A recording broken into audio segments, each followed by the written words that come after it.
Hi hello എല്ലാവർക്കും പുതിയ വീഡിയോയിലേക്ക് സ്വാഗതം. ഇന്നതാ ഞാനിവിടെ കട്ടിയുള്ളൊരു പത്തിരിയാണ് ഉണ്ടാക്കിയിരിക്കുന്നത് കേട്ടോ. അത് കരിയും അപ്പോഴത്തേക്കിനും വേഗം എടുത്ത് പാത്രത്തിൽ ഇടട്ടെ. അപ്പോൾ അതാ നമ്മളെ ഉരുളിച്ചട്ടിയിൽ ഒരു 4 മണിക്കൂർ ഇട്ടുങ്ങാണ്ട് ഇങ്ങനെ വരട്ടി വരട്ടി വരട്ടി കിട്ടിയിട്ടുള്ള ഒരു വരട്ടിയ ബീഫാണ് കേട്ടോ. ഇത് സംഭവം അടിപൊളിയാണ്. അപ്പോൾ ഇതാ ഞാനൊരു 3 പത്തിരി എടുത്തിട്ടുണ്ട് കേട്ടോ. ഇതിൽ ചെറിയ ജീരകം പിന്നെ തേങ്ങയും ഒക്കെ ഇട്ടിട്ട് ഉപ്പും ഇട്ടിട്ട് സാധാരണ പത്തിരിക്ക് കുഴക്കണ പോലെ ഉണ്ടാക്കിയിട്ട് കുറച്ച് കട്ടിയിൽ ഇങ്ങനെ ഉണ്ടാക്കിയതാണ് കേട്ടോ. അപ്പോൾ ഇങ്ങനെയാണ് ഇതിൻ്റെ ഒരു നല്ല കുഴഞ്ഞ രീതിയിൽ തന്നെയാണ് ഇരിക്കുന്നത് പത്തിരി കാണാനായിട്ട്. നല്ല സോഫ്റ്റ് ഉണ്ട്, പിടിക്കുമ്പോൾ കുഴപ്പമൊന്നുമില്ല.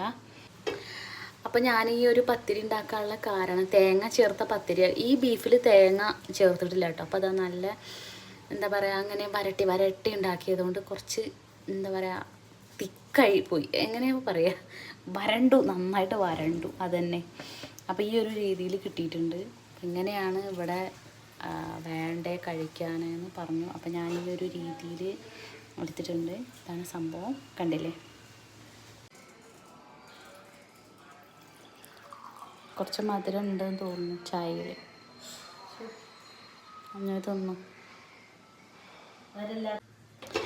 അപ്പോൾ അതാ വീണ്ടും നമ്മൾ നെക്സ്റ്റ് ഒരു പാത്രത്തിൽ പത്തിരി എടുത്ത് വന്നിട്ടുണ്ട്. ആ പത്തിരി ഞാൻ ഉമ്മാക്ക് കൊടുത്തു. അപ്പം ഞാനിനി എനിക്ക് കഴിക്കാൻ വേണ്ടിയിട്ട് കുറച്ച് എടുക്കുകയാണ് കേട്ടോ. എനിക്കിങ്ങനെ ഗ്രേവിയോടുള്ളതാണ് ഇഷ്ടം. ഇത്രയ്ക്ക് അങ്ങോട്ട് ഇങ്ങനെ തിക്കായിട്ട് എനിക്കിഷ്ടമല്ല. അപ്പം മതി. അപ്പം ഇനിയിപ്പോൾ ഇതാ ബാലൻസ് ആയിട്ട് ഇതാ ഇത്രയുണ്ട്. ഞാനത് 1 കിലോ ബീഫാണ് കേട്ടോ ഒന്ന് വാങ്ങിയത്. അപ്പോൾ എപ്പോഴും ഇതുപോലെ ഉണ്ടാക്കലില്ല. ഞാൻ വേറൊരാളുടെ യൂട്യൂബ് ചാനൽ കണ്ടതാണ് ഇതേ ഉരുളിച്ചട്ടി വെച്ചിട്ട് ഇതുപോലെ ഉണ്ടാക്കാൻ. അപ്പം ഞാനും ജസ്റ്റ് ഒന്ന് ഉണ്ടാക്കി നോക്കി, അത്രയേ ഉള്ളൂ. സംഭവം നല്ല കിടിലൻ ടേസ്റ്റാട്ടോ, അടിപൊളിയാണ്. പക്ഷെ ഇതിനകത്ത് ചേർക്കാത്ത എന്താണെന്ന് വെച്ചാൽ മല്ലിയില ചേർത്തിട്ടില്ല.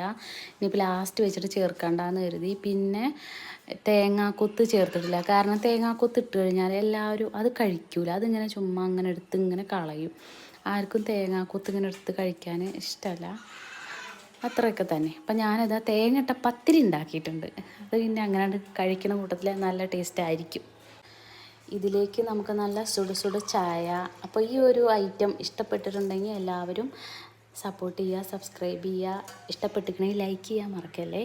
Okay, thank you for watching my video. By.